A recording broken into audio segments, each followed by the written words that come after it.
سلام بچه‌ها، من نرسفیده هستم، پرستار رجیستر کشور انگلیس. امروز اومدم با ویدیویی که مخصوص رشته مامایی هست و قراره که جزئیات پروسه مهاجرت کارشناس مامایی به انگلیس رو بحث کنیم و یک مصاحبه بسیار پروپیمونی شد، چون که تمام جزئیات رو 0 تا 100 پوشش دادیم در این ویدیو. از من کلی سوال میپرسین در مورد رشته مامایی که چه شرایط سنی نیازه برای اینکه رجیستر بشیم به عنوان ماما در انگلیس، طرحمون رو کجا بگذرونیم بهتره برای رشته مامایی، سابقه خاصی رو نیاز داریم برای کشور انگلیس یا نه، و اینکه به عنوان کارشناس مامایی که رجیستر میشین اینجا چه تفاوت‌هایی از نظر شرح وظایف با همین رشته در ایران دارین و اینکه چه حقوقی رو به عنوان کارشناس مامایی اینجا بچه‌ها میگیرن. همه این سوالاتتون رو ما جواب دادیم داخل ویدیو. سبای عزیزم وقتش رو گذاشت واسه این مصاحبه که مصاحبه خیلی خوب و مفیدی از آب در بیاد و مطمئنم که بچهای مامایی به دردشون میخوره. در نتیجه اگر دوستی دارین که کارشناس مامایی هست و قصد مهاجرت به انگلیس رو داره، میتونین این ویدیو رو براشون بفرستین. و همین الان ازتون میخوام که اگر چنل رو تا الان سابسکرایب نکردین، همین الان دکمه سابسکرایب رو بزنین که از ویدیوها مطلع بشین و همه ویدیوها آن تایم به دستتون برسه. هر سوالی هم که در مورد رشته مامایی و پروسه اون داشتین حتما تو کامنت ها بنویسین. سبا پیجش رو هم میذارم، قراره بیاد که به سوالای شما اگر داخل مصاحبه جواب داده نشده حتما جواب میده. مرسی ازتون. بریم سراغ ویدیوی جذاب مهاجرت رشته مامایی به انگلیس.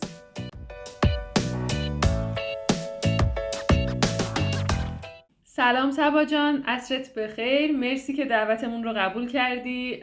مطمئنم که خیلی از بچهای مامایی و پرستاری هر دوتاشون مشتاقن که این مصاحبه رو ببینن، چون خیلی وقت ازم میپرسن در مورد مامایی و من منتظر بهترین فرصت بودم که باهات گپ و گفت داشته باشیم. اولش یه سلامی بده به بچهای توی خونه. سلام به تو سپیده عزیزم و همچنین بچه‌های توی خونه. امیدوارم که هر جا هستین خوب باشین و منم خیلی خوشحالم و لحظه شماری میکردم برای این ویدیو و خیلی خوشحالم که الان در خدمتم عزیزم. مرسی ازت، واقعا ممنونم که دعوتمون رو قبول کردی. اولش میخوام فقط در مورد خودت اینو بگی که اگه دوست داری هر کدومو حذف کن یا اضافه کن، هر چی که خودت دوست داشتی.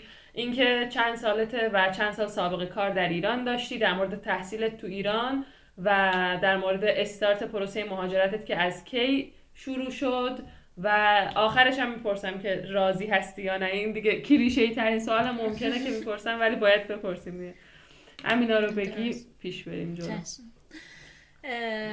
من سبا هستم، 29 سالمه، از ایران کرج و الان شهر کمبریج انگلیس هستم. از ماه جون خودم اومدم و 20 روز بعد همسرم بهم پیوست.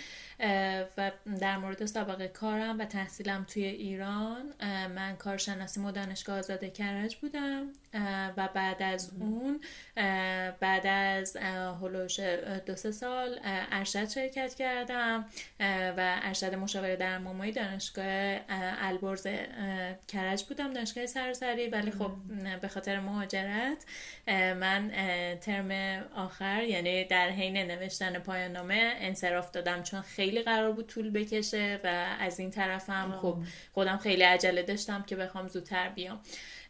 در واقع ارشدم ناتموم و الان کارشناس مامایی هستم. 3 سال، حدود 3 سال، یکم کمتر بیشتر سابقه کار دارم توی ایران. 1 سال زایشگاه بیمارستان دولتی بودم توی کرج، 1 سال از طرحم اونجا بودم. بعد از 1 سال توقف طرح زدم، بازم به خاطر پروسه مهاجرت.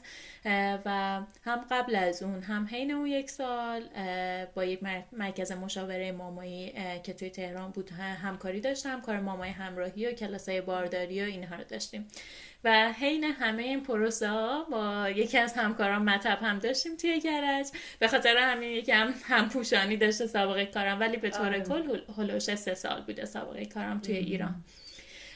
و ماه جون هم اومدم اینجا. در واقع دقیقا بخوام بگم 8 جون 2023 اومدم کمبریج. درسته. آره خیلی هم عالی. و در مورد اون سابقه کار و جزئیاتش باز دوباره جلوتر پیش میریم. اولین سوال میخوام اینو بپرسم که بچهای مامایی الان خیلی ها به من پیام میدن و میپرسن از کجا باید پروسه رو استارت بزنن، اولین قدم واسه استارت پروسه چیه. میدونم که مشابه پرستاری هست، ولی اصلا من در مورد 0 تا 100 پرستاری هم حتی ویدیوی هنوز تو یوتیوب هم نذاشتم، فقط تو لایوهای اینستا توضیحات دادم. در نتیجه ممنون میشم که کامل اگه توضیح بدی در مورد پروسه NMC، اینکه اولش رو چطوری بچه‌ها استارت بزنن، چه امتحانایی نیازه که بدن، همینا دیگه. پروسه ما دقیقا همونطور که گفتی خیلی مشابه پرستاری هستش، حتی امتحان زبانمون. ولی حالا برای بچهای مامایی بخوام از اول توضیح بدم، خب زمانی که ما اقدام کردیم من تقریبا 2 سال توی پروسه بودم و البته میگم که نترسین اصلا. اون 2 سالی که طول کشید برای من بیشتر من چالش داشتم با زبان که حالا احتمالاً جلوتر راجعش صحبت میکنیم، ولی اون موقع که من استارت زدم و حالا بقیه دوستانم ما میتونستیم مصاحبه بدیم و بعد مدرک زبان ارائه بدیم. ولی اینو گفتم که حالا من پروسه خودم میخوام توضیح بدم، بدونید که الان به این صورته که حالا از آژانس‌های کاریابی من پرسیدم برای بچه‌ها، گفتن که اول باید مدرک زبان ارائه بدین بعد مصاحبه بشین. اما به طور کل کاری که من کردم این بودش که خب من از لایو یکی از همکاران که سابقه زیادی دارن در واقع کمبریج هم هستن با پروسه آشنا شدم و بعد از اون خب یه آژانس کاریابی رو معرفی کردن. حالا نمیدونم بعدا اگر اجازه بدیم میتونم اسمش هم بگم. آره حتما. آژانس نو پروفشنال بود که معرفی کردم و من بهشون ایمیل زدم، گفته بودن که باید رزومتون رو PDF اسکرین شات در واقع پاسپورتتون رو PDFش رو ببخشید اسکن پاسپورت و رزومه رو براشون بفرستین و خودتون رو معرفی کنین و بگین که حالا مشتاقین برای کار توی یوکی و بعد از اون اونا شروع میکنن حالا پیگیری میکنن، اگر خواستن و رزومتون رو پذیرفتن برای ادامه پروسه راهنماییتون میکنن. در واقع من خودم همینجا ببخشید یه سوال بپرسم، این که چند سال سابقه نیازه برای استارت پروسه؟ بچه‌ها همیشه میپرسن اینو. درسته. زمانی که من اقدام کردم و تا جایی که میدونم همچنان الان بچه‌ها دارن اقدام میکنن برای انگلیس، گفتن که با 1 سال سابقه کار هم شما میتونید مهاجرت کنیم و این سابقه کار حتما نباید بیمارستان باشه. دوستانی رو دورادور میشناسم که فقط سابقه بهداشت داشتن 1 سال و با همون راحت اومدن و الان دارن بیمارستان کار میکنن. پس نیاز نیست که مرتبط باشه، حتی غیر مرتبط هم میتونن اینجا جاب آفر بگیرن.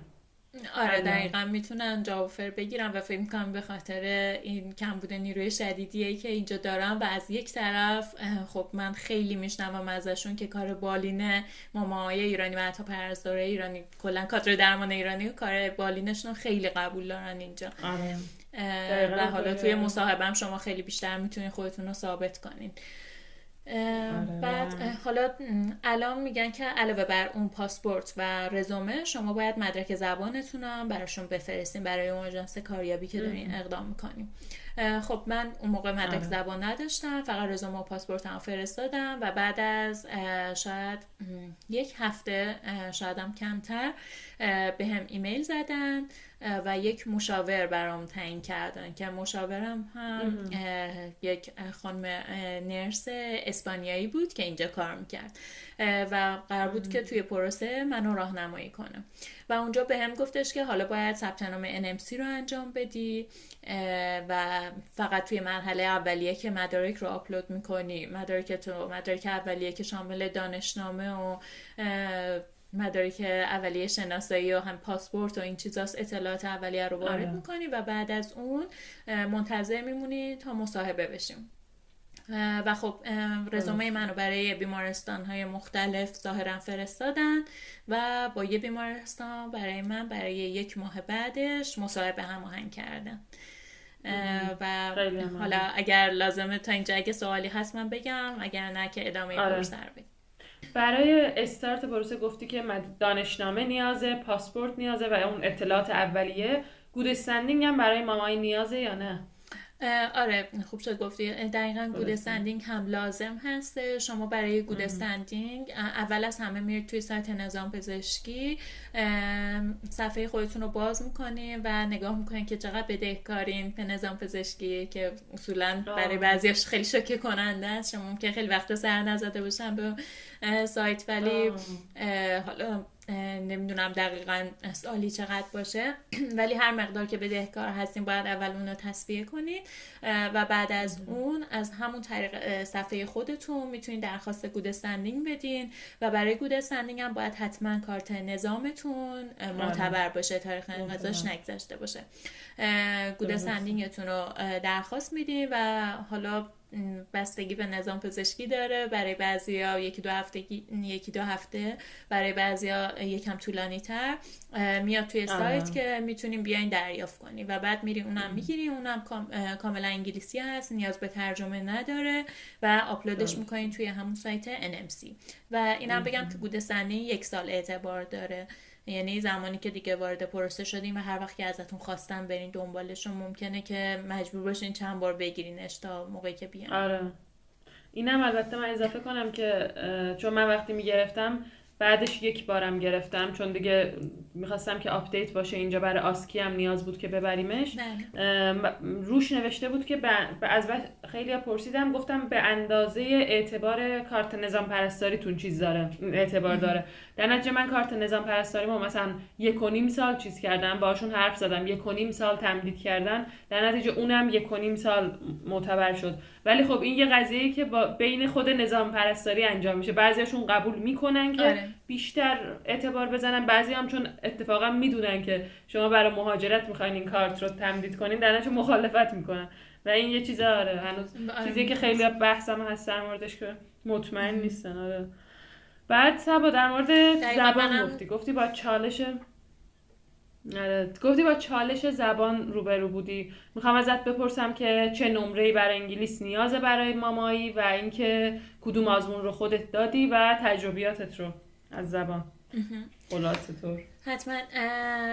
خب برای انگلیس، برای مهاجرت کاری مامایی به انگلیس اینجوری میگم چون بعضیا میان در مورد تحصیلی هم میپرسن که دقیقا همینه، میگم من واقعا فقط همینو میدونم. در مورد مهاجرت کاری به انگلیس از طریق رشته مامایی شما میتونید مدرک OET نرسینگ یا آیلتس آکادمیک ارائه بدین که ببخشید برای آیلتس برای رایتینگ 6.5 به بالا و برای بقیه اسکیل ها 7 به بالا قبول هستش. برای OET هم دقیقا همینه. حالا OET رو به شکل AOB و C و C پلاس هم میگن که حالا بخوام اونجوری بگم برای OET شما B میخواین برای 3 اسکیل و برای رایتینگ C پلاس به بالا قبوله.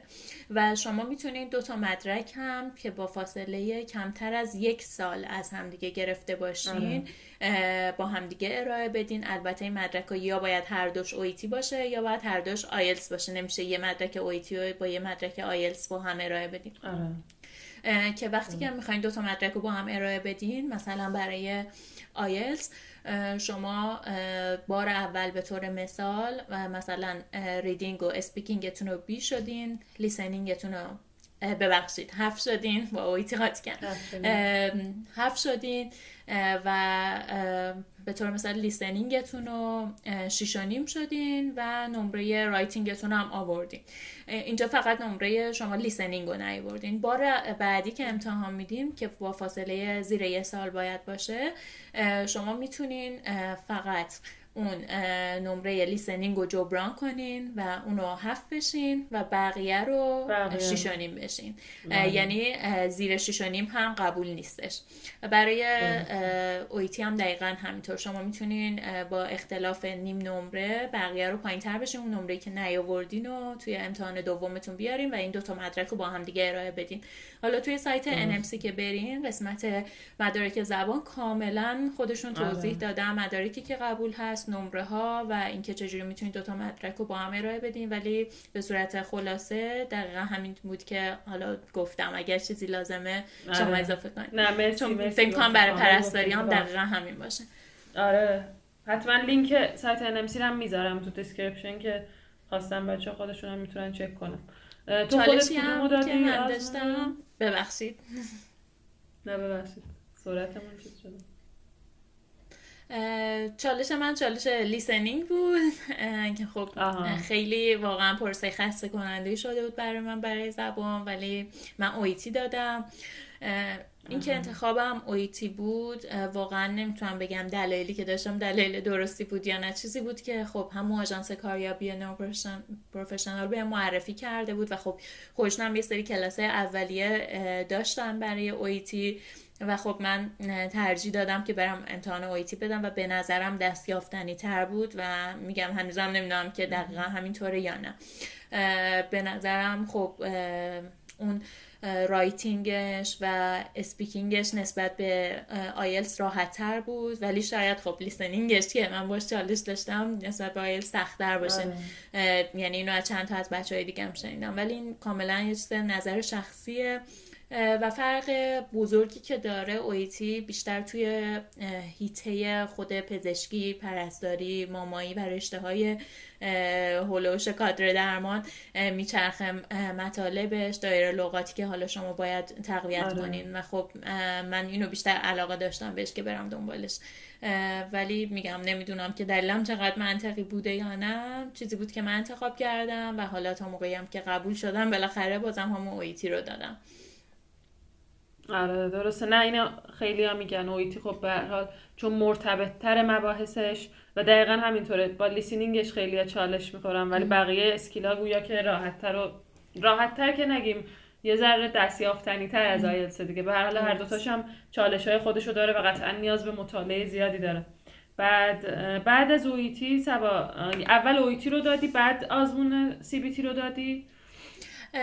من دقیقا 1 ماه بعد از اینکه بهم اون مشاور رو معرفی کردم مصاحبه دادم اول قبل از هر امتحانی که خب مصاحبه مامایی هم شما یه سری سوالات عمومی هست که توی همه مصاحبه های کاری میپرسن که حالا 5 سال آینده قراره خودتو کجا میبینی، چه چالشایی پیش روی خودت میبینی، ضعفات چیه، نقاط قوتت چی و اینا که یه سری سوالات عمومیه. البته فقط همینا نیست، حتما خودتون حالا سرچ کنین، مثلا توی یوتیوب خیلی میتونین نمونه سوالای مصاحبه رو ببینین، ولی سوالای تخصصیشون هم بیشتر هولوش اورژانس های مامایی و مراقبت های بارداری و زایمان میچرخه، ولی بیشتر هولوش اورژانس های ماماییه. و بعد از اون خب جواب مصاحبه‌ام خیلی برای بعضی چالش برانگیزه که چقدر طول میکشه جواب بیاد. متاسفانه چیز دقیقی ندارم براش، ممکنه یه بیمارستان جوابو 2 ساعت بعد به شما بده، همون چیزی که برای من اتفاق افتاد، برای بعضیا 3 روز بعد، برای بعضیا 2-3 هفته بعد جواب دادن. و بعد از اون حالا به من گفتن که مدرک زبان و مدرک CBT رو ارائه بده که من خب برای زبان رفتم ترکیه امتحان دادم و خب متاسفانه موقع نمره کافی رو نیاوردم، ولی وای نستادم تا زبانم بخواد اوکی شه، رفتم امتحان CBT رو دادم. CBT رو قبول شدم و دیگه نشستم دیگه تمرکز گذاشتم برای زبان. CBT برات چطوری بود سطحش و اینکه منابعی که خوندی رو میتونیم خلاصه بگی؟ برای CBT من ترکیه استانبول امتحان دادم، خیلی از سنترش راضی بودم واقعا، چون کلا ما 2 نفر بودیم موقعی که داشتیم امتحان میدادیم، خیلی شرایط آروم و خوبی بود و خب امتحانی هستش که کامپیوتر بیسه و جوابش هم همون موقع به شما میدن، یعنی هم موقع پرینت جوابو به من دادن وقتی که اومدم بیرون. البته به شما نمیگن که ببخشید چند تا سوال درست جواب دادین، چند تا سوال غلط، فقط میگن که قبول شدین یا نه. که دو قسمت داره، یه قسمت محاسبات دارویی هست، یه قسمت هم سوالای کلینیکال که قسمت اعظمش سوالای کلینیکال هستش. و حالا همینجا تا یادمه بگم که اگر شما خدای نکرده یه قسمت رو فیل بشیم میتونی سری بعد فقط اون یکی قسمت رو امتحان بدیم. و من برای CBT خب همونجور که توی یکی از پست‌های اینستاگرام هم گذاشتم در موردش خیلی کوتاه توضیح دادم. من امتحانم رو بوک کرده بودم برای تقریبا مثلا 1-2 ماه بعد خیلی یهویی یکی از بچه‌ها اومد گفتش که میای صبح بریم زودتر امتحان بدیم و رفتیم تاریخ امتحانمون رو تغییر دادیم و 3 هفته بعدش رفتیم امتحان دادیم. یعنی تقریبا من توی 3 هفته تا 1 ماه خودم آماده کردم برای امتحان و خدا رو شکر بار اول قبول شدم. در مورد و نهایتش هم 3 باره دیگه، 3 بار میتونن امتحان بدن بچه. آره 3 بار میتونیم امتحان بدیم و تا 2 سال هم معتبر جوابی که داریم. آره درست. برای منابعش شما میتونین برین توی سایت نایس. الان دقیقاً با جزئیات یادم نیست که مخفف چه کلمه‌ای بود، ولی شما وقتی که سرچ کنین نایس گایدلاینز میتونین برین اون تو و گایدلاین های مربوط به مامایی رو دانلود کنین. اون موقع من دانلود کردم هولوش 16-17 تا بود، ولی خب بعضیش 2-3 صفحه بود، بعضیش خیلی سنگین تر بودن. میتونم برات بفرستم لینک گایدلاین های نایس و اونا رو بچه ها میتونن بخونن و بعد از اون میتونن برن توی سایت NMC. یه سری کدهای NMC هست که بیشتر هیتهای مسائل اخلاقی و قوانین حالا خود NMC هستش، اونا رو مطالعه کنن و بعدش هم حالا نمونه سوال هایی که هست رو میتونن بچه ها بخونن که خب یکی از بچه ها زحمت کشیده بود که قبل از ما جمع‌آوری کرده بود، البته خودش بعد از ما امتحان داد ولی یه عالمه نمونه سوال جمع‌آوری کرده بود و خیلی خیلی کمک کننده بود و همچنان بچه ها دارن از اونها استفاده میکنن و خدا رو شکر خیلی بهشون کمک میکنه. آره درسته. حالا این فایل رو فکر کنم من دارم، باز برات میفرستم، اگه همون باشه من تو کانال تلگرامم این فایل رو میذارم، چون بچه‌ها خیلی میپرسن که دسترسی مستقیم داشته باشن و واقعا همه چی رو الان داریم خیلی پله به پله توضیح میدیم. خیلی دیدیم اون پرستارای با سابقه میگن زمان ما این چیزا نبود و واقعا نبود. من اصلا وقتی داشتم اقدام میکردم مثلا یه دونه شاید پرستار میشناختم که تو چیز بودن، یه پیج اینستاگرامی داشتن، هنوز پیجای زیادی کلا نبود که فعال باشن و اینا و واقعا کسب اطلاعات سخت‌تر بود نسبت به الان خیلی اوکی تر شده و بازم ممنونم ازت که داری همه چی رو خیلی خوب کامل توضیح میدی. خواهش میکنم. بعد CBT OET و CBT رو که بحثشو کردیم، الان میخوام در مورد جاب آفر یکم توضیح بدی، این که باز چه شرایطی تو این جاب آفر گرفتن مورد توجه این ایجنسی هستش. آیا سابقه کار خاصی رو که گفتن نمیخواد، گفتن حتی گفتی غیر مرتبط باشم قبول میکنم مثل سابقه بهداشت و اینا، اینکه آیا سابقت بالا باشه آپشن محسوب میشه یا نه، شرایط سنی رو هم بگو که شرایط سنی رو آیا هست برای مامایی یا نه و همین دیگه در مورد جاب آفر یه ذره توضیح بدی. از شرایط سنی شروع کنیم. شرایط سنی نداره، یعنی تا حالا جایی که خودتون توان دارین و میتونین کار بیمارستان انجام بدین میتونین اقدام کنین. من همکارایی داریم از کشورهای مختلف که هولوش 50 سال و شاید هم بالاتر هستن و تازه اومدن. در مورد شرایط سنی خاصی نداره. همکارانی هستن که توی حالا خود بیمارستانی که من هستم دارم میبینم از کشورهای مختلف حتی اومدن با سن 50 سال و شاید هم بالاتر. شما به توان خودتون نگاه کن، اگر میتونین و شرایط کار کردن توی بیمارستان خودتون میبینین هیچ شرایط سنی و محدودیتی برای اقدام کردن نداره. در مورد سابقه کار هم اکثر بیمارستان ها تا جایی که میدونم اینجوریه که سابقه کار شما تأثیری توی میزان حقوقتون نداره، اگر داشته باشه خیلی تأثیر کمی داره و اینجوری نیستش که مثلا کسی توی ایران حالا یه سمتی داشته، حالا به طور مثال مسئول بخش بوده یا بالاتر یا پایین‌تر، اینجا بخوان مثلا بیارنش و توی همون سمت بذارنش. در واقع همه از یه شرایط مشابهی برخوردارن وقتی که شروع به کار میکنن اینجا. و اون یکی سوالتون چی بود؟ اینکه جاب آفر رو میخواستم بگی که بعد اینکه جاب آفر رو میگیری، اولا اینکه اکثر شهرهای یوکی که دارن دیگه، درسته؟ من همین اکثرا میبینم که مامایی‌ها رو اکثر شهرها دارن، چون گاهن یه سری محدودیت‌ها واسه سایر رشته‌های پیراپزشکی اونایی که با HCPC رجیستر میشن هست، ولی مامایی اون شکلی نیست. من همیشه میبینم جاب آفرها که از شهرهای خیلی مختلفی هست. اینکه بعد اینکه جاب آفر رو گرفتی مجددا هم ایجنسی ها مدارک دیگه ای هم میخواد. میتونی این مدارک رو تا جایی که یادت البته بگی که چه مدارکی ازت خواستن؟ آره حتما. جاب آفر رو اینم بگم، چون من پروسم طولانی شد. من با یه بیمارستان دیگه توی شهر دیگه، شهر کینگزلین، از اونجا جاب آفر گرفتم.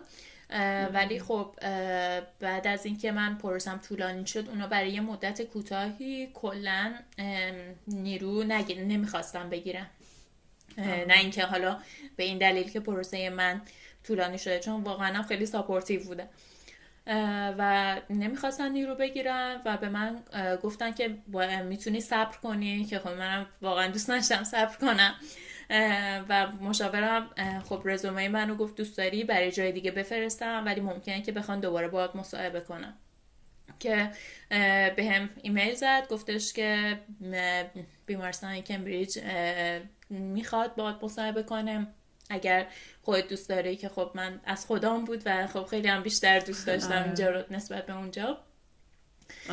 ولی خب مصاحبه‌ای که با هم داشتن خیلی مصاحبه رسمی و مثل سری اول نبود، چون گفتن که در کل ما زیر نظر یه مجموعه هستیم با اون بیمارستان و مصاحبه‌ای که دادی، حتی سوالایی که از من پرسیده بودن و جوابهایی که من داده بودم و میدونستن کاملا و گفتن که خب از پسش بر اومدی خوب و ما نیاز به مصاحبه‌ای به اون شکل نداریم. و خب من شهرم کلا عوض شد و خیلی نزدیک به اومدنم بود که این اتفاق افتاد. ولی خواستم بگم که بچه‌ها بدونن از اینجور مسائل ممکنه پیش بیاد، این جزء چیزای غیر قابل پیش بینیه، ولی واقعا جای نگرانی نیستش. یعنی یه موقعی فکر میکنم که برای آدم بهترم میشه. آره واقعا همینه. منم همیشه اینجور اتفاقا رو به فال نیک میگیرم، میگم آره یه چیزی شده. الان خیلی خوشحالم، خب چند تا دوست ایرانی اینجا دارم، بهتر از هر چیزی و کلا با سیستم این بیمارستان و خب همه چیز و کلا شهر کمبریج خیلی برام دوست داشتنیه و خدا رو شکر میکنم که اینجا هستم. در مورد مدارک دیگه که پرسیدین، سوء پیشینه از ما خواستم. سوء پیشینه رو من چون پروسم طولانی شد چند بار ترجمه کردم و فرستادم، که چون 3 ماه یا 2 ماه اگر اشتباه نکنم بیشتر اعتبار نداره. بعضی جاها 2 ماه بعضا 3 ماه. بعد خود آژانس کاریابی یه سری فرم فرستاد برای من که بدم به جایی که کار میکردم برام پر کنم و بعد اونو ترجمه کنم و براشون بفرستم که ثابت کنم که من اونجا کار میکردم. و خب این خودش هم یه چالشی بود، البته برای بیمارستانی که بودم، نه برای اون یکی محل کارم که خیلی خوب همکاری کردم. بیمارستان همکاریشون خیلی خوب بود، ولی خب یه ذره سخت بود چون من باید همه رو دونه دونه براشون ترجمه میکردم، بعد اونا میخواستن حالا پر کنن و امضا کنن. یه ذره چالش برانگیز بود و پیدا کردن افرادی که بخوام برام مهر بزنن، چون میبینم بچه‌ها استرس این چیزا رو دارن، همش میگن بالاخره انجام میشه، نترسین. آره و برای سابقه کارتون باید اون فرما رو پر کنین. سوء پیشینه‌ام که گفتم، تاییدیه آدرس میخواستن ازمون که آدرسی که توی ایران زندگی میکردیم، و سند ازدواج اگر متأهل هستیم ترجمه اون ازم گرفتن. کارت واکسن بچگیمون رو که رفتم انستیتو پاستور تهران و با پاسپورتم و کارت واکسن بچگیم و اونو یه کارت زرد بزرگ به زبان انگلیسی بهم دادن که همونو اسکن کردم و برای مشاورم فرستادم. دیگه کارت واکسن کوویدم میخواستن که اون موقع میگفتن 2 دوزو باید زده باشه. نمیدونم همچنان اینو میخوان یا نه. آره درسته، اینو منم اطلاع ندارم. احتمالاً بخوان، چون کووید دیگه همچنان هم فروکش نگرده، گاه هم هستش اینجا، هم مریضای کووید مثبتمون هستن. مرسی سبا، مدارکو کامل گفتی. بعدش هم که دیگه اینها رو میفرستین ایجنسی و بعد ایجنسی دوباره کارا رو انجام میده که تا COS شما رو بگیره. COS همون ویزای اسپانسرشیپی هستش که این رو بگم به بچه‌ها اینجا که چون میدونم مثل پرستاری دارم اینو توضیح میدم، اگر خودتون مستقیما میخواین یک شغل رو پیدا کنین، یعنی بدون اینکه با ایجنسی ارتباط بگیرین، حتما تو شغلا دقت کنین که نوشته باشه که این شغل حاوی قضیه اسپانسرشیپی هست. چون بچه‌ها اکثرا یه شغلایی پیدا میکنن که مخصوصا اینجا پرایوت و اینا هستن و خیلی هاشون اصلا اسپانسرشیپی قبول ندارن، یعنی پرستار اینترنشنال اصلا نمیگیرن. پس این رو حتما دقت کنین که این اسپانسرشیپی خیلی مهمه. بعد اینکه اسپانسرشیپیت اومد، بعد که دیگه مرحله ویزا بود، رفتیم VFS فکر کنم. آره بعدش رفتیم VFS و من با همسرم همزمان رفتم. خب بعضی از بچه‌ها و خودشون اومدن اینجا و بعد اقدام کردن برای همسرشون. همسرشون رفت VFS ولی ما همزمان رفتیم VFS. فقط تاریخ ورود همسرمو یکم دیرتر زدم چون گفتن که ممکنه ازتون ایراد بگیرن، چون اینجا حالا خونه ای ندارین که هر 2 نفرتون رو ساپورت کنه، چون اینجا اکومودیشنی که بهمون میدادن فقط برای من بود نه برای همسرم. به خاطر همین من ورود خودم رو جلوتر از همسرم زدم و همسرم ویزاش هم تقریبا همون تاریخی که خودم زدم برای 1-2 روز قبل از اون تاریخ اومد که میتونه وارد کشور شه. و تقریبا 3 هفته بعد از اینکه رفتیم VFS هم ویزامون اومد، ولی ویزامون همزمان اومد. آره درسته، دقیقا برای من هم همین شکلی بود. فقط اینو بگم که یادم رفت قاسم چه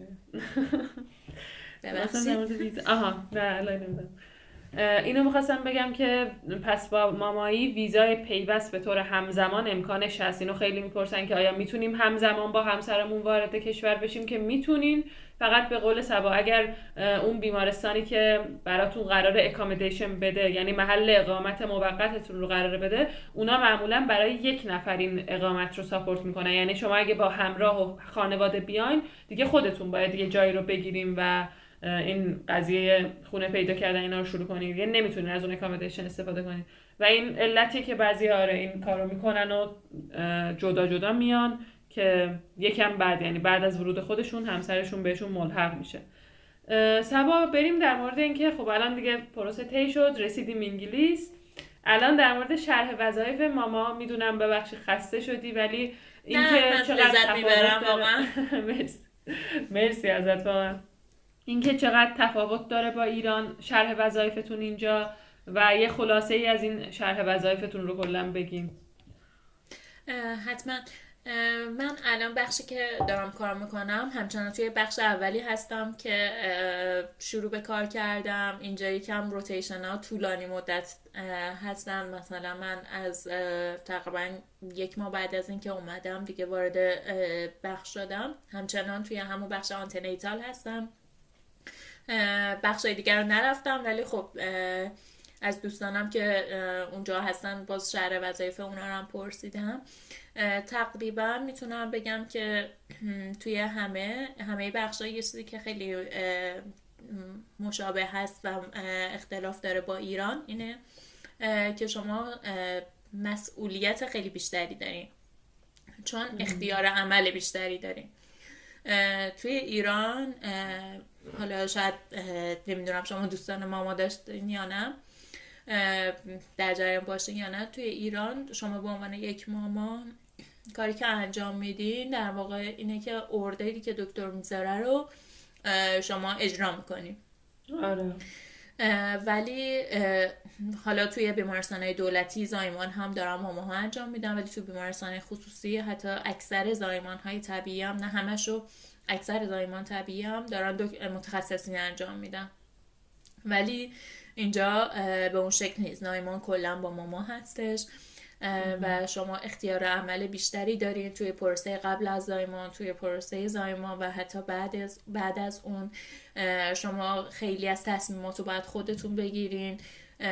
به طور مثال توی ایران بهمون گفتن خب این CTG یا حالا همون نوار قلب جنین بخوام به صورت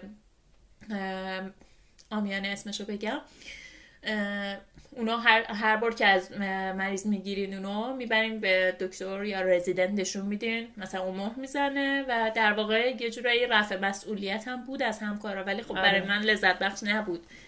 اینکه حالا خب من درس اینو خوندم و دارم مثلا میفهمم، میدونم که این چی نرماله چی نرمال نیست، ولی خدا رو شکر اینجا اون قضیه رو نداره. شما تشخیص میدی با همکار خودت که ماما هست، اگه نیاز باشه چک میکنی.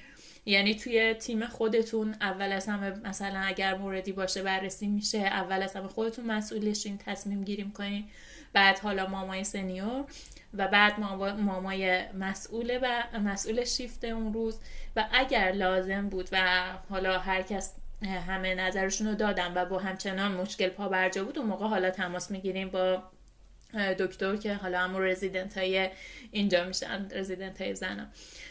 در واقع این اختیار عمل بیشتری رو نشون میده اینجا و خب همون میزان مسئولیتش هم بیشتره، یعنی باید خیلی مراقب تصمیم گیری هایی که آدم میکنه باشه، ولی به نظرم خیلی لذت بخشه. همطور توی بخش زایمان شما از وقتی که مریض مادر باردار بستری میشه، زایمانش رو خودتون انجام میدین، خودتون ترخیصش میکنین به بخش بعد از زایمان و همه اختیار عمل و پروسش با خودتون هستش.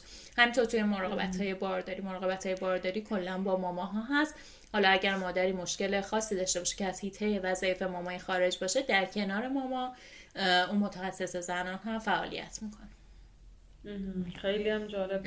صبا، در مورد این ماماهایی که تو بهداشت کار کردن تو ایران اشاره کردی، آیا همچین چیزی هم تو اینجا هست؟ یعنی معادل مراکز بهداشت که کلا شغل غیر بیمارستانی باشه برای ماماها، هستش همچین چیزی؟ اطلاع داری؟ اینو خیلی از خودم هم پرسیدن، هم در مورد این قضیه هم در مورد مطب.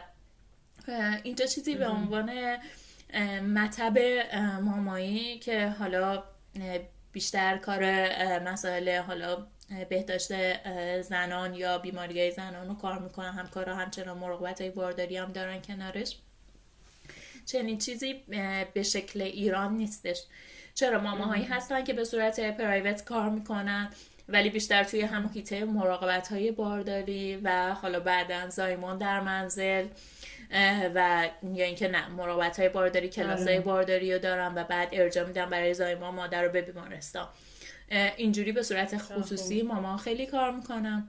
اما در مورد بهداشت اینجا مادر برای دوره بارداریشون، برای مراقبتاشون میرن کلینیک هایی که توی بیمارستان هست، مراقبت های بارداریشون رو انجام میدن. اونجا یه سری ماما هستن که ماماهای کلینیک آنتنیتال هستن، ولی شما خیلی ارتباطتون با بیمارستان نزدیکه، یعنی هم از لحاظ محل کار، هم از لحاظ در واقع اون ارتباطی که حالا بین شما و مریض و بیمارستان هست. مثل ایران اون شرایط رو نداره که شما فقط توی بهداشت کار کنید و با بیمارستان تقریبا هیچ ارتباطی نداشته باشید. به اون شکل ایران نیست، ولی چرا شما میتونین بعد از نمیدونم، ولی بعد از چند سال فکر کنم بستگی به تراس و بیمارستان داره، درخواست بدین که مثلا فقط توی کلینیک باشین، که فکر میکنم علتی هم که بیشتر بچه‌ها راجبش سوال میکنن اینه که حالا شیفت شب نداشته باشن یا حداقل شیفت شب کمتری داشته باشن.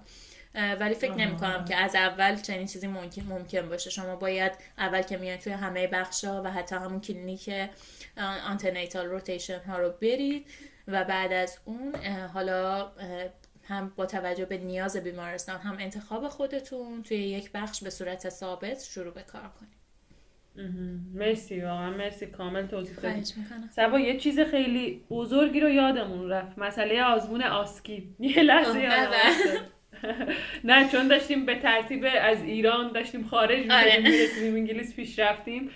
بعد اینکه میرسین اینجا من میدونم که مثل پرستاری ها یک دوره ای رو میگذرونیم برای آمادگی آسکی که اون دوره آموزشی هستش، قطعا خودت هم سپری کردی. میخوام ازت بپرسم که این دوره برات چقدر بود و حقوق قبل و بعد دوره رو هم آخرش بخوای توضیح بدی اینم اشاره کن، و اینکه خود آزمون آسکی چطوریه و قضیه‌اش چیه. در مورد دوره آسکی خیلی خیلی متفاوته بین بیمارستان‌های مختلف. یعنی من و یکی از دوستام که حالا همزمان وارد شدیم، یعنی توی یک روز اومدیم، خب زمانی که ما رسیدیم دوره قبلی هنوز تموم نشده بود و خب البته یه پوان مثبت بود برای ما که یه تایمی ما همجوری بیکار واسه خودمون میچرخیدیم و خیلی کار خاصی نداشتیم. یه سری کلاسای خیلی کم و معمولی داشتیم و بیشتر دنبال خونه بودیم توی اون مدت.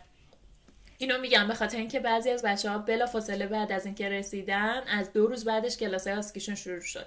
به خاطر میگم خیلی بستگی به تراس و بیمارستانتون داره. از بچه‌ها بودن که از فرودگاه یه نفر رفته بود مستقیم سر کلاس آسکی. من گفتم آخه این چه برنامه‌ریزی بود که مستقیم چرا باید آدم بره سر کلاس. من خودم هم یه هفته فاصله بود، یه هفته هم بیشتر، 10 روز برای ما فاصله بود کلا.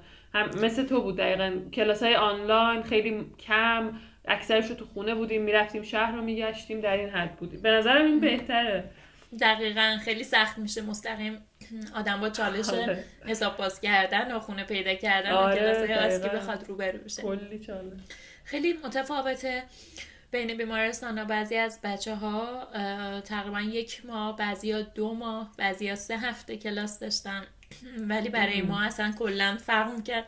ما 3 روز رفتیم لندن، ببخشید 3 روز رفتیم لندن برای کلاس و بعد از اون هفته 2 تا 3 جلسه خودمون 2 نفر، چون موقع مامای دیگه جدید نبود، با یکی از ماماها که اینجا مسئول بود به ما آموزش بده کلاس داشتیم و این کلاسمون تا زمانی که امتحان آسکی بدیم ادامه داشت و خب هم حتی اونم برای ما خیلی طول کشید، چون تایمی بود که فکر می‌کنم یه تعداد زیادی از افراد حالا از شهرهای مختلف آسکی رو بوک کرده بودن و تا می اومدن اینا برای ما بوک کنم گفتم پر شده و خب خیلی ما منتظر موندیم. فکر می‌کنم ما جون رسیدیم اینجا و سپتامبر آزمون دادیم و این پروسه که برای بعضیا شاید میگم خیلی کوتاه‌تر بود، برای بعضیام شنیدم که حتی از اینم طولانی تر شده.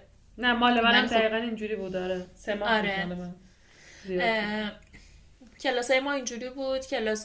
کلاسامون بد نبود. شاید بخوام واقعیت رو بگم نسبت به چیزی که از دوستای دیگم شنیدم شاید بهترم میتونست باشه، ولی در کل من خیلی دوست داشتم و نمیتونم بگم که ناراضی نبودم از کلاسا خوب بود و بیشتر از اون اگه توی پروسه آسکی هستین حتما یه نفر رو توی گروهتون پیدا کنی و با هم دیگه تمرین کنی.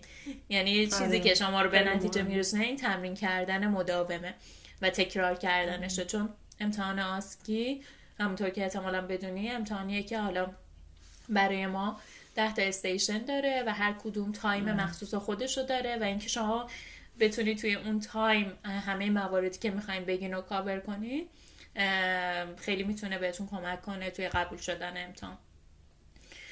برای مامایی هم امتحان آسکی شامل یک مراقبت حالا مادر باردار میتونه باشه، میتونه حین پروسه زایمانش باشه، میتونه یه مادر فشار خونی باشه، یه مادری که خونریزی داره، بستگی به سناریو داره که فرق میکنه.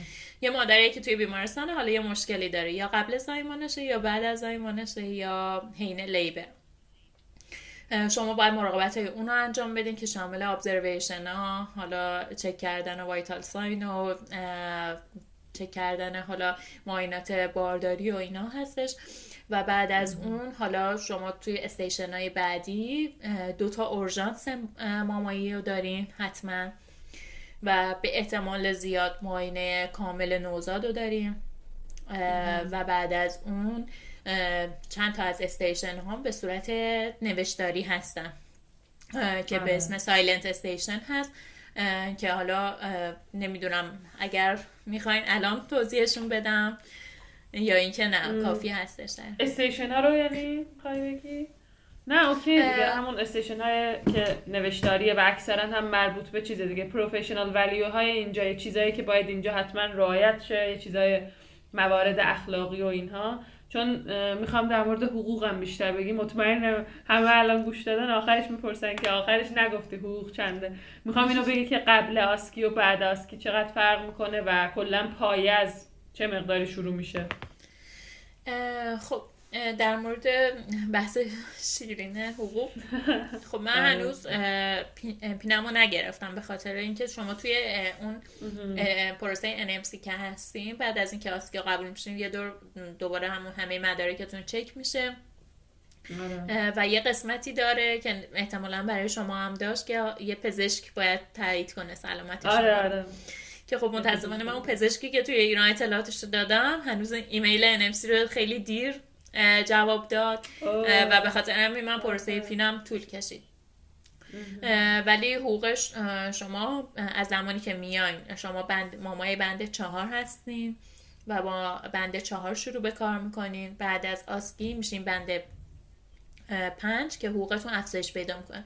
ولی چیزی که هست برای ماماها تا جایی که حالا من از همکارای دیگه‌ام شنیدم فکر می‌کنم بقیه شهرام همین باشه، شما حقوقتون بلافاصله بعد از قبول شدن آسکی زیاد نمیشه، بعد از گرفتن پین زیاد میشه. و موقعی که شما پین رو میگیرین اکثر بیمارستان‌ها میان این مدتی که شما آسکی رو قبول شده بودی ولی هنوز پین رو نگرفته بودی هم بهت پرداخت میکنن اون ما تفاوتش.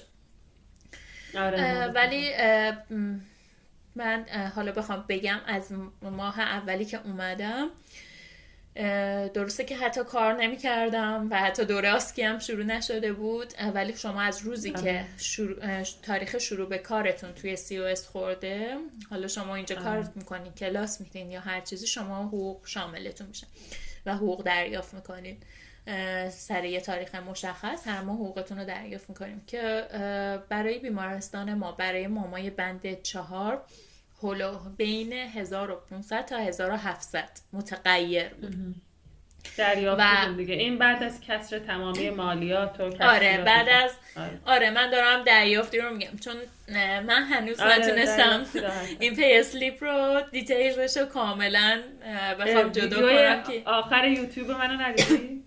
توضیح دادم هنوز ندیدم. لو رفتم. نه اوکی، من دیروز گذاشتم، دیشب در واقع گذاشتم. آره اونجا باید حتما ببینم، خودم هم سوال بود برام. به نظرم حتما بچه ها ببینن چون واقعا خیلی جزئیات زیادی داره، یه تبلیغ نیست، واقعا نیازه که بدین. حتما ببینید چون واقعا من خودم هنوز جزئیاتش نمیدونم. چیزی که دارم میگم بعد از کسر همه چیزه اینو چیزی که واریز شده برات. دقیقاً. اگر اشتباه نکنم پنشن که مطرح شده توی همون پی اسلیپ مثل همون بازنشستگیه که شما اون پولو پرداخت میکنین و بعدن حالا به صورت اون حقوق بازنشستگی بهتون پرداخت میشه. اگر اشتباه میکنم بگویم حتما. نه دقیقا همینطوره که حالا بعضی از بچه ها میرن پنشنشون رو قطع میکنن، ولی خب من از خیلی شنیدم اگر تصمیم دارین که واقعا اینجا بمونین سالهای طولانی میتونین که مثلا هم اون پنشنتون رو پرداخت کنین و قطعش نکنین که بعدا بتونین ازش استفاده کنین. چون فکر میکنم اگر اشتباه نکنم بین 100 تا 200 پوند همون پنشن باشه.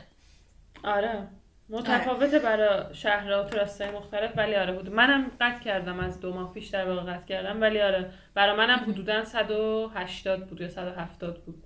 آره همین حالوشه. من هنوز دارم بهش فکر میکنم و زمانی که شما تصمیم بگیرین قطع کنین اون مبلغی هم که تا الان پرداخت کردین بهتون برگردونده مجدد براش واریز میشه.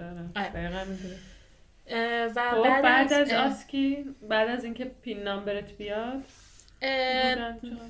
حقیقتش مبلغ دقیقی رو به من هنوز نگفتن، یعنی همون زمانی که پی میاد دقیق مشخص میشه، چون زمانی که ما جاب آفر رو گرفتیم یه تغییراتی توی حقوق اتفاق افتاد و اون کانترکت ما هنوز اون جزئیاتش تغییر نکرده. ولی یه چیزی که من با بچه ها چک کردم و بچه هایی که حالا جلوتر از ما اومده بودن گفتن که شما بعد از گرفتن پی تا زیر 2500 تا، یعنی حالا بستگی داره که چقدر شیفت شب بیاین، چقدر بنک شیفتی. الان بنک شیفت خودش سوال میشه اینجا. آره آخر هفته اضافه کاری، چقدر ویکند میاین، اینا همش تاثیر داره. ولی بعد از ولی بین حالا شاید 2000 تا 2500 باشه. من میتونم بعدا بیام کامنت بذارم اینجا بگم که چقدر.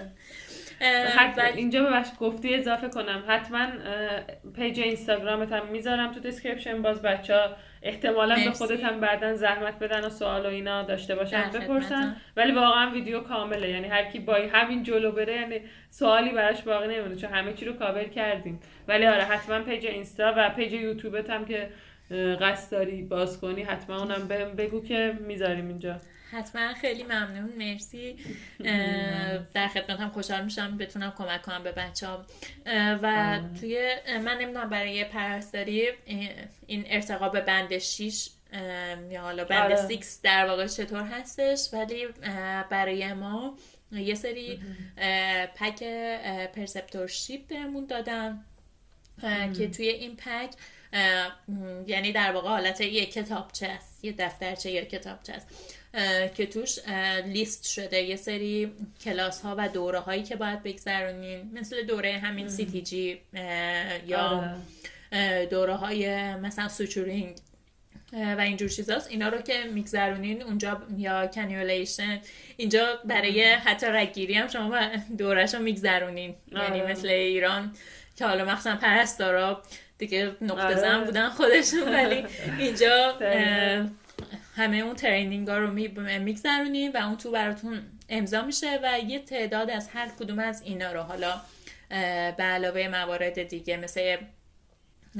نوار قلب خود مادر و موارد دیگه هست، کلاساشو که میگذرونین براتون امضا میکنم. بعد شما میرین یه تعدادی مثلا 10 تا از هر کدوم، حالا یه ذره کمتر یه ذره بیشتر که بیمارستانا باز با هم فرق میکنه، چیزی که میخوان انجام میدین و با اون مامایی که کار میکنین، چون یه نفر هست که شما رو ساپورت میکنه توی شیفتای اولیه که سوپر نیومری هستیم، اون براتون امضا میکنه اون تعدادی که انجام میدین و در نهایت وقتی که این پک کامل بشه که فکر میکنم بین 6 ماه تا 1 سال زمان ببره بعد از پین، شما بند 6 میشین توی مامایی، میشه مامای بند 6 که میگم واقعا اطلاع دقیق ندارم، اما بچه ها گفتم ممکنه که حقوقتون تا نه خود 3000 تا نزدیک 3000 پوند هم برسه با محاسبه یه حالا چند تا شیفت شب و ویکند و